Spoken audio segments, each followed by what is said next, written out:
I'm Kelly Gillis. I am the Associate Deputy Minister from Innovation, Science and Economic Development. It's a federal ministry in Canada.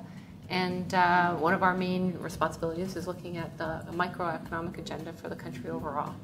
And innovation and skills and entrepreneurship are a big focus of how we're looking at growing the economy.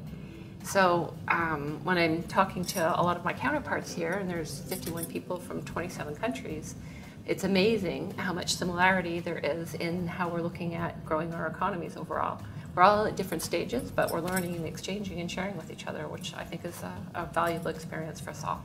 Yeah, and there's been a lot of great events, lots of opportunities for collaboration. I don't know if you've had any thoughts about some things you might take back to Canada or any specific outcomes you've thought of in some of your conversations with the participants? It definitely varies right now. I've been sharing so many business cards and contact information on how do we look at kind of women's entrepreneurship, because that's a major theme in a number of my colleagues here's kind of focus areas.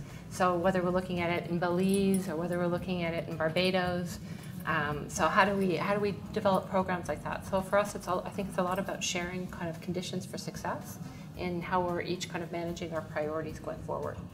Also, from some of the private sector CEOs that I've met, some of them are more interested in understanding kind of Canada's policies.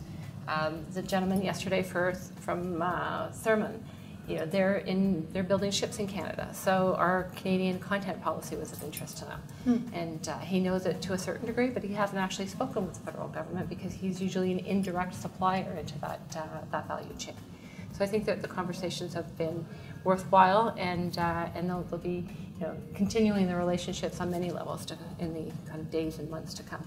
Great. Well, we're happy to hear that, and we're very happy to have you here with us as a former ACE host. It's great to have you here and sharing your experience. So thanks for taking the time to be here. Thank you for having me. It's been good.